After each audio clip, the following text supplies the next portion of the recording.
दोस्त न करे दुश्मन ने वो काम किया है, एक अमरीकी सोल्जर को जीवन दान दिया है। नेक्स्ट चैप्टर हमारा दी एनिमी, यानी नाम से ही पता चल रहा है दुश्मन। दुश्मन से रिलेटेड ये पूरी कहानी क्या है इसके अंदर मोटा मोटा आइए देखते हैं।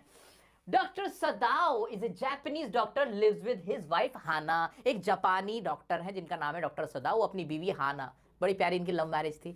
ये आपस में शादी कर लेते हैं और ये बड़े बड़े सुकून से अपना जीवन यापन कर रहे हैं। ड्यूरिंग वर्ल्ड वॉर टू के दौरान met an injured American soldier, इन्हें एक इंजर्ड अमेरिकी सोल्जर मिलता है जिसके गोली लगी होती है और वो बेहोश हुआ होता है। आ जाते हैं। ब्रॉट हिम होम, वो इसे घर ले आते हैं। सर्वेंट्स लेफ्ट हिम अलोन, और जो नौकर होते हैं वो भी डर के चले जाते हैं क्योंकि वर्ल्ड वॉर 2 के अंदर अमेरिका और जापान की खतरनाक लड़ाई थी। क्या बताना पड़ेगा, 12th क्लास में आप लोग, आपको पता होगा, आपने पढ़ा होगा कि वर्ल्ड वॉर 2 के अंदर जो जापान के ऊपर अमेरिका ने क्या गिराए थे, याद है ना, एटम बम गिराए थे।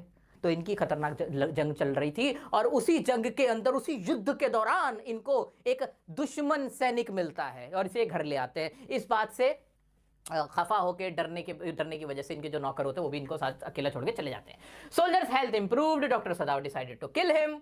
भाई सोल्जर की जो हेल्थ होती है वो ऑपरेशन करते हैं, वो ठीक होने लगता है और उसके बाद वो बिल्कुल इंप्रूव होकर फिर वो जाने लगता है। लेकिन इनको लगता है कि नहीं, इसको मार देने में भलाई है वरना हमारे लिए नुकसान हो जाएगा। तो डॉक्टर सदाओ ना क्या उसको मारने का प्लान करते हैं। He arranged assassins changed his mind later, वो ना किसी से बात करके, जनरल से बात करके, कुछ जो शार्प शूटर्स होते हैं उनको बुलाते हैं, जो मर्डरर्स होते हैं, जो पैसे दे के काम करते हैं, उनको बुलाते हैं। बट बाद में अपना दिमाग बदल लेते हैं, चेंज कर लेते हैं अपना माइंड और उसको भगवा देते हैं। किसको? जो कि सोल्जर होता है। Help him escape, realize human life was valuable, और उन्हें तब एहसास होता है कि जो इंसानी जिंदगी है वो सबसे ऊपर है। इंसान पहले इंसान है, बाद में वो जापानी है, बाद में वो अमेरिकी है, बाद में वो भारतीय है। पहले, सबसे पहले तुम, मैं, हम इंसान हैं, उसके बाद धर्म, जाति, देश आता है। लेकिन लोगों का कुछ का अपना मानना हो सकता है। मैं सिर्फ चैप्टर की बात कर रहा हूँ भाई, मैं सिर्फ चैप्टर की बात कर रहा हूँ आप लोगों से। तो चैप्टर कहता है, डॉक्टर सदाव कहते हैं हमारे, कि सबसे पहले इंसानियत है, ठीक है। उससे पहले ना कोई कंट्री आती, ना कोई रिलीजन आता, ना कोई जाति आती। Got it? आइए, ये था इसका मोटा मोटा, ये तो था इसका मोटा मोटा। अब देखते हैं इसका छोटा छोटा, इसके अंदर क्या है। The Enemy is a tale by Paul Sidenstricker Buck about a Japanese doctor named Sadao। ये एक टेल है, ये कहानी है किसकी? डॉक्टर सदाओ की। He travel to America to study and met a fellow Japanese student named Hana. ये America जाते पढ़ाई करने के लिए क्योंकि इनके फादर चाहते थे कि बहुत पढ़ लिखें, और वहाँ जाके इनको हाना मिलती है जिससे इनको इनको इनको प्रेम हो जाता है और दोनों शादी कर लेते हैं। उसके बाद ये जापान इनको वापस ले आते हैं वर्ल्ड वॉर 2 के दौरान। वहाँ वर्ल्ड वॉर 2 छिड़ जाती है। तो all doctors were required to serve in the Japanese army, सभी डॉक्टर्स को जापानी आर्मी में बुला लिया गया था क्योंकि जब भी कोई इंजर्ड होता था आर्मी के अंदर तो वो उसका इलाज कर सके, ट्रीटमेंट कर सके। तो all doctors were required to serve Japanese army, but Sadao was allowed to stay behind. Sadao को कहते हैं नहीं, आप अब घर पे रहें, कोई दिक्कत नहीं। क्यों क्यों? ये इंपॉर्टेंट पॉइंट है, because he was taking care of an old general who was dying. Because वो ख्याल रखे थे एक ओल्ड जनरल का, पुराने जनरल का, जो फौज के जनरल होते हैं, क्योंकि वो डाइंग, वो मर रहा था। ये इंपॉर्टेंट पॉइंट है इस कहानी का। इंपॉर्टेंट वर्ड याद रह गया? याद रह गया, old general. Sadao was allowed to stay behind या stay at home because he had an old general who was dying and he was treating him. आ जाते हैं, फिर क्या होता है। One night Sadao's life changed when he came across a dying American Navy man who had been shot। ये important word है। एक रात ना सदाव की जिंदगी बदल जाती है। क्यों? वो अपनी बीवी हाना के साथ और 2 बच्चों के साथ जिंदगी गुजार रहा होता है। एक रात वो हाना के ऐसे कंधे पे हाथ रख के बैठे हुए ऐसे बहुत प्यारे प्यारे से मोमेंट्स गुजार रहा होता है। तभी वो देखता है कि समुद्र के पास ना, वहीं पर धुंधले में से ना कोई आदमी नजर आता है जिसके गोली लगी हुई होती है। वो और कोई नहीं, एक अमेरिकन नेवी दुश्मन सामने आ गया था। उसको देखने के बाद ना, पता है हाना क्या कहती है? हाना कहती है मेरे पास एक आइडिया, हम क्या करें, हम ना इसको वापस में समुद्र में फेंक देते हैं। तो उस पर सदाव कहते हैं अच्छा तुम मेरे साथ फेंकवाओगे इसको? नहीं नहीं नहीं नहीं, आप अकेले करें। तो कहते हैं अगर तुम नहीं कर सकती तो मैं भी नहीं कर सकता अकेले। क्योंकि डॉक्टर सदाव के दिल में शुरू से ही एज अ डॉक्टर, बिकॉज उनका काम ही होता था डॉक्टर का लोगों की जान बचाना, वो किसी को मारना नहीं चाहते थे, है ना। तो फिर वो क्या करते हैं, उसको वापस अपने घर में ले आते हैं। किसको? वो जो इंजर्ड वॉन्डेड अमेरिकन सोल्जर था। देखते Despite his initial reluctance, Sadao chose to provide medical aid to the young soldier from the enemy।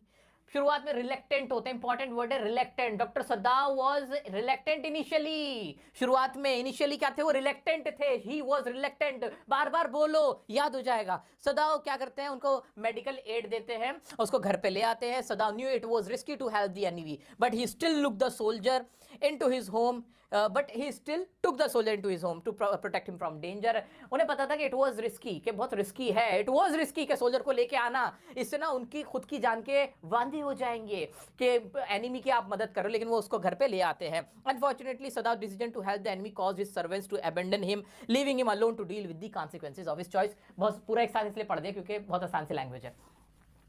शुरू अनफॉर्चुनेटली क्या होता है, सुदाव जो घर पे ले आते हैं ना, तो जो उनके नौकर होता है, अब क्या होता है, वो गंदा संदा होता है, उसकी ब्लीडिंग हो रखी होती है, डॉक्टर सुदाव को उसको साफ करना होता है, पेशेंट को क्लीन करना होता है। वो जो अमेरिकन सोल्जर होता है, इंजर्ड अमेरिकन सोल्जर, वो नौकर को बुलाते हैं कि तुम साफ करा दो। नौकर को पता चलता है हमसे ये काम करवा रहे हैं, दुश्मन को की जिंदगी बचवा रहे हैं, तो जो ना उनको अकेले छोड़ के भाग जाते हैं, नौकर भी उनके भाग जाते हैं। उनकी वाइफ बेचारी, उसने कभी ऑपरेशन ऐसे देखा नहीं था, उसको उल्टियाँ लग जाती हैं खून देखने के बाद, जब वो उसका ऑपरेशन करते हैं, उसकी गोली निकाल रहे होते हैं, बिल्कुल मरने के कगार पे होता है बेचारा वो 17 साल का नौजवान अमेरिकन सोल्जर, ठीक है। तो ये सारा कुछ वो झेलते हैं। फिर क्या होता है, आगे बढ़ते हैं।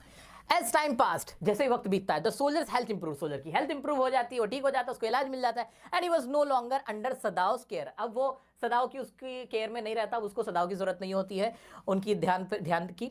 However Sadao could not shake off the danger he felt the soldier posed to his family and country. लेकिन डॉक्टर सदाव को अब भी डर लगता है कि अब ये सोल्जर सही हो गया है, अब मेरी फैमिली को और मुझको खतरा है इससे। Thus he decided to kill the soldier while he slept। तो तब वो फैसला करते हैं कि जब ये सो रहा होगा ना, तब मैं इसको मार दूंगा, मरवा दूंगा। He shared his plan with the general, वो जो जनरल जो जिसका इलाज कर रहे होते हैं ना, उससे वो प्लान शेयर करते हैं। Who agreed to help, वो कहता है ठीक है मैं मदद करूंगा। Together they arranged to send private assassins to eliminate the American soldier। वो दोनों मिलकर ना कुछ जो मर्डरर्स होते हैं ना, जो पेड करते हैं, जिनको असैसिन्स बोलते हैं, उनको बुलाते हैं कि भाई शूटर्स को, शार्प शूटर्स, मेरे शार्प शूटर्स बुलाए जाए, एक का मर्डर करना है। और वो कालीन भैया को बुलाते हैं। कौन है कालीन भैया? तुम ही लोग देखते रहते हो ना वो वेब सीरीज वगैरह, मैंने नहीं देखी, नाम सुना है बस। तो ऐसे ही वो उसमें बुला लेते हैं पैसा देके, यहीं यूपी में चलता नहीं, और मूवीजों में भी दिखाते हैं, हाँ ले भाई ले 10,000 रुपये ले, मार दे उसको, ऐसे बोल के बुला लेते हैं। They arrange to send private assassins. फिर क्या होता है, as they believe it was the only way to protect their country and families. ये उनका आखिरी रास्ता दिखता है अपनी कंट्री और फैमिली को बचाने का। अब देख रहे हो डॉक्टर सदाव ने खुद जान बचाई है उस अमेरिकन सोल्जर की, और खुद ही उसको मरवाने की प्लानिंग में लग गए। As Sadao awaited the arrival of the assassins, he notice that they were taking longer than expected. लेकिन जब समय आता है तो उन्हें लगता है कि अब ज्यादा टाइम ले रहे हैं असैसिन्स को, क्या लग रहा है, they are taking longer time. वो आए नहीं थे समय पे। हाउएवर ड्यूरिंग दिस टाइम, इस दौरान Sadao's humanity began to show.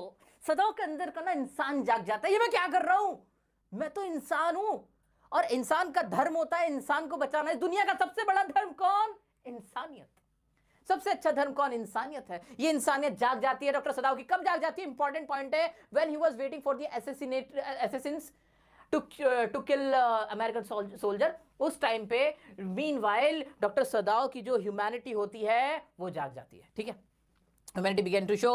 He realized that despite the soldier being from the enemy's side, he was still a human being whose life was valuable. हाँ जानता हूँ दुश्मन है मेरा वो, लेकिन सबसे पहले वो मेरे लिए इंसान है, उसकी जान लेने का मुझे कोई हक नहीं है, मेरा फर्ज है जान बचाना। Humanity comes first, humanity is the biggest religion and the greatest religion of the world. वो ये बात को रियलाइज करते हैं, and he decided to save the American soldier. This realization caused Sadav's mind to open up and see beyond the limits of race, boundaries and war. ये important line है, घोल के पी जाना। इस रियलाइजेशन से doctor Sadao को समझ में आता है, क्या समझ में आता है, कि सब कुछ रेस, नस्ल, वॉर, बाउंड्रीज, जो सीमाएं हैं, ये सबसे ऊपर उठ के क्या है, इंसानियत है, ह्यूमैनिटी है। और इसी वजह से वो उसकी जान बचाने का फैसला करते हैं। He ultimately concluded that the American soldier was not his enemy solely because he came from a different country. एक ना 12th क्लास में तुम्हारी ना एक पोएम हुआ करती थी, अब हटा दी इन लोगों ने, कि no man is foreign, no country is foreign, इस तरीके से था कि no man is foreigner, no country is foreign, कि दुनिया में कोई भी फॉरेन नहीं है, ये पूरी दुनिया हम सब एक ह्यूमन ही तो हैं। सिर्फ कोई दूसरी कंट्री से है वो मेरा दुश्मन नहीं हो जाता, कि कोई भारत से है, कोई बांग्लादेश से है, कोई पाकिस्तान से, तो मेरा दुश्मन नहीं हो जाता। ये बात डॉक्टर सदाव, मैं नहीं कुछ कह रहा, डॉक्टर सदाव को जो फील हुआ था, है ना, तो डॉक्टर सदाव को समझ में आ गई कि कोई सिर्फ इसलिए दुश्मन नहीं होता कि वो किसी कंट्री से है, वो किसी जगह पैदा हुआ है, उससे वो दुश्मन नहीं हो जाता। Sadao realize that universal brotherhood and compassion. ये सब एग्जाम के लिए बहुत इंपॉर्टेंट लाइन है दोस्त, तुम लोग ना इस पे झगड़ा मत करना, मैं जानता हूं बच्चे ना बहुत डिस्कशन करते हैं, इन सब चीजों पे झगड़ा मत करना कि वो क्या था, ये बात सही है कि गलत है। ये सिर्फ डॉक्टर सदाव ने सोचा था उस वक्त, एग्जाम में आए ऐसे ही लिख डालना, ठीक है, बस इतना टेंशन मत लेना। आ जाओ, Sadao realized that the universal brotherhood and compassion for all people were more important than the prejudices and biases that had previously guided his action. Important है वैसे, सच्चाई तो यही है भाई, कोई कहीं पैदा होने से बुरा आदमी नहीं होता, किसी जात में पैदा होने से, रेस, कलर, कंट्री से फर्क नहीं पड़ता। आप एक अच्छे इंसान हो, आपका कैरेक्टर अच्छा है, आपसे अच्छा इस दुनिया में कोई नहीं है, दैट्स इट। यही बात इस चैप्टर ने सिखाई थी। वो तो मैं हंसी मजाक में कुछ भी बोलता रहता हूँ, लेकिन सच्चाई तो यही है दोस्तों कि बहुत प्यारा चैप्टर है। और ये वाली लाइन जो है ना, सबसे प्यारी लाइन है कि he ultimately concludes that American soldier was not his enemy solely because he came from a different country. वो सिर्फ मेरा दुश्मन इसलिए नहीं हो जाता क्योंकि वो दूसरी कंट्री से आता है। ये कोई तुक हुआ क्या? नहीं। या मैं उसका दुश्मन इसलिए नहीं हो जाता कि मैं किसी और कंट्री से आता हूं। ठीक है, ये वाली बात डॉक्टर सदाव को समझ में आई। सदाव रियलाइज कि यूनिवर्सल ब्रदरहुड सबसे इंपॉर्टेंट है। As a result he chose to do the right thing by helping the American soldier escape and ultimately saving his life. और उसको एस्केप करने में मदद करी और उसकी लाइफ बचा ली। ठीक है, तो ये टोटल कहानी थी। 2-3 जो लास्ट के पैराग्राफ थे ये ज्यादा इंपॉर्टेंट थे। यूनिवर्सल ब्रदरहुड और रेस, वॉर, बाउंड्रीज मैटर नहीं करते हैं, ह्यूमैनिटी कम्स फर्स्ट, ये वाली चीजें चैप्टर में ज्यादा इंपॉर्टेंट है जो तुम्हारे एग्जाम में पूछे जाएंगे। अब करना क्या है, आराम से लिखो, नोट डाउन करो। और सही बात बताऊं, वैसे तो चैप्टर से लगे थोड़ी सी बात है 2 मिनट की। एक बात बताऊं, लोग सिर्फ अपना फायदा उठाने के लिए, हिटलर ने भी ना यहूदी यहूदी कहना शुरू करा था। कोई वो धार्मिक, कोई पोप नहीं था, वो कोई पंडित या पुजारी नहीं था अपने धर्म का, वो कोई बहुत बड़ा धार्मिक आदमी नहीं था। सिर्फ सत्ता हासिल करने के लिए उसने भी ये किया था, आज से 200 साल पहले। और आज भी यही हो रहा है, हर जगह यही होता है, हर दुनिया के हर पार्ट में यही होता है कि कुछ लोग आते हैं और कहते हैं वो तुम्हारा दुश्मन है, मान लो।